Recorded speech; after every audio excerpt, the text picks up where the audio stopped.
Hi అండి, welcome to అంజలి చేతి వంట.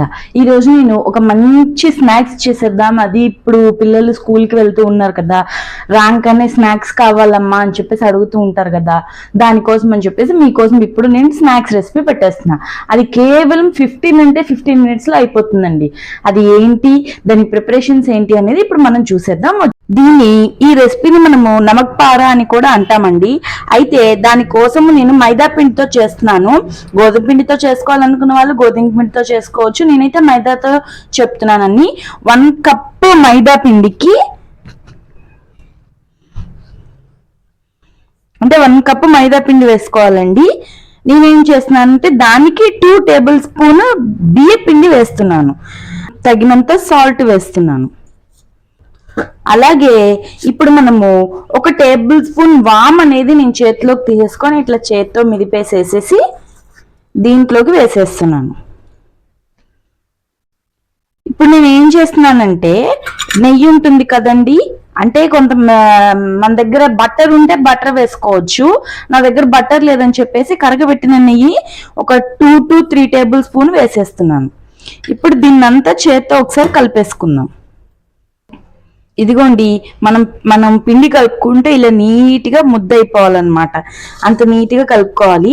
ఇప్పుడు దీంట్లోకి మనం వాటర్ యాడ్ చేసుకొని చపాతీ పిండి కంటే కూడా మనం గట్టిగా కలుపుకోవాలండి. ఇది ఇంకోండి, వాటర్ యాడ్ చేసుకుంటూ మనం ఏంటంటే ఇలా నీట్గా చపాతీ పిండి కంటే గట్టిగా కలిపేసుకున్న తర్వాత మనం ఒక 15 minutes దీన్ని అలా అట్టే పెట్టేసేయాలండి. అంటే ఒక 15 minutes తర్వాత దీని ప్రిపరేషన్ అనేది నెక్స్ట్ ఏంటి అనేది చూసేద్దాం. ఈ లోపల ఇది నానాలండి, అందుకని చెప్పేసి మూత పెట్టేసి అలా పెట్టేసేయండి. ఇదిగోండి, 15 minutes అయిపోయింది. ఇప్పుడు దీన్ని ఓపెన్ చేసేసుకుందాము. ఇదిగోండి, ఇట్లా ఉంది. ఇప్పుడు మనం ఏం చేద్దామంటే దీన్ని నీట్గా చపాతీ పిండిలాగా ఒత్తేసుకుందాం. అయితే గోధుమ పిండితో చేసే వాళ్ళకి బియ్య పిండి వేసుకోవాల్సిన ఇది లేదండి, బియ్య పిండి అక్కర్లేదు. నేను మైదా పిండితో కాబట్టి బియ్య పిండి వేసుకున్నాను. అది ఒకవేళ గోధుమ పిండితో చేసుకునే వాళ్ళకి బియ్య పిండి అవసరం లేదు. ఇప్పుడు దీంట్లో ఒక చిన్న సైజు ఉండ తీసేసుకొని చపాతీలాగా ఒత్తేసుకుందామండి.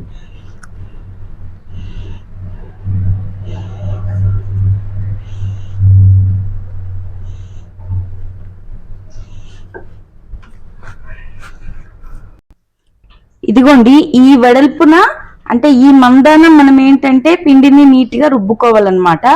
ఇప్పుడు మనం ఏం చేద్దామంటే, కొంతమంది దగ్గర అంటే నా దగ్గర అయితే పిజ్జా కట్టర్ లేదండి, నేను అందుకని చెప్పేసి నైఫ్ తో కట్ చేసుకుంటున్నాను. పిజ్జా కట్టర్ ఉన్న వాళ్ళు పిజ్జా కట్టర్ తో కట్ చేసుకోవచ్చు. నీట్గా ఇలా స్క్వేర్ బాక్సెస్ లాగా దీన్ని కట్ చేసేసుకుందాం. ఇంకోటి నీట్గా ఇలా కట్ చేసేసుకున్నాను స్క్వేర్ బాక్సెస్ టైప్ లో. ఇప్పుడు మనం ఏం చేద్దామంటే, నేను స్టవ్ మీద ఆయిల్ పెట్టేసానండి, అది కూడా హీట్ ఎక్కేసింది. ఇవి వాటితో వేయించేసుకుందాం. ఇగోండి, ఆయిల్ హీట్ ఎక్కేసింది. ఇప్పుడు మనం ఏం చేద్దామంటే ఒత్తేసుకున్నాం కదా, ఇవన్నీ నీట్గా ఆయిల్లో వేసేసుకుందాం. వీటి కోసం ఎప్పుడు ఏంటి అంటే మన ఫ్లేమ్ వచ్చేసి లో టు మీడియంలోనే ఉండాలండి, లేదంటే ఇవి సరిగ్గా ఉండవు, సరిగ్గా వేగవు, పచ్చివాసనగా వస్తాయి. అందుకని చెప్పేసి లో నుండి మీడియం వరకే మనము స్టవ్ అనేది అంటే ఫ్లేమ్ అనేది ఇచ్చేసుకోవాలన్నమాట.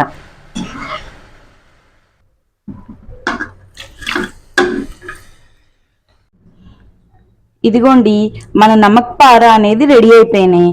నాకైతే అసలు చూడండి ఎంత క్రిస్పీగా బాగున్నాయో.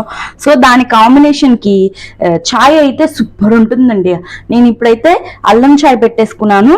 దాన్ని మనం తినొచ్చు అనమాట. ఒకటి చాయ్లో తినచ్చు, కారం చల్లుకొని తినచ్చు, లేదు అంటే టమాటా సాస్ ఉంటుంది కదా, పిల్లలకి ఇష్టం కదా, అలా అయినా పెట్టచ్చు. నేనైతే ఇప్పుడు చాయ్లో టేస్ట్ చూసేస్తున్నాను. అసలు చూడండి, వావ్,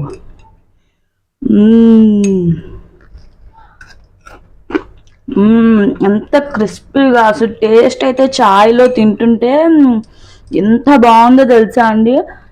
మీరు కూడా మీ పిల్లల కోసం తప్పకుండా ట్రై చేసేయండి, సరేనా? నాకైతే చాలా ఇష్టం అండి ఈ బిస్కెట్, ఈ నమక్ పారా అనేది చాలా ఇష్టం.